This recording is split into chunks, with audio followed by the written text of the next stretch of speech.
শুধুমাত্র বাংলাদেশেই নয়, পুরো এশিয়ার মধ্যে এত বড় জানাজা এর আগে আর কেউ দেখেনি। শরীফ ওসমান হাদির জানাজার মধ্য দিয়ে অবিস্মরণীয় এক রেকর্ড করল বাংলাদেশ। আমাদের দেশের সবচেয়ে বড় জানাজা বিবেচনা করা হয় প্রেসিডেন্ট জিয়াউর রহমান কিংবা আল্লামা দেলোয়ার হোসেন সাঈদীর জানাজাকে। তবে সব দিক দিয়ে পূর্বের সব জানাজাকে ছাড়িয়ে গিয়েছে ওসমান হাদির জানাজা।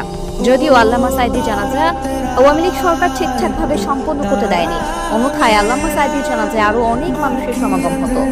অনেকেই বলছেন এমন জানাজা প্রত্যেক মুসলমানের লালিত স্বপ্ন, যা খুব কম মানুষের ভাগ্যেই থাকে। ৩২ বছর বয়সে ওসমান হাদি নিশ্চয়ই খুব ভালো কোনো কাজ করেছেন, যার জন্য আল্লাহ তাকে এত রহমত দিলেন।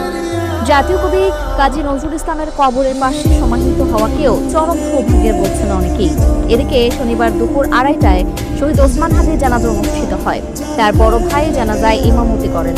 দুপুর ১টার মধ্যে জাতীয় সংসদের দক্ষিণ প্লাজার দুটি বড় মাঠ মানুষে পরিপূর্ণ হয়ে যায়।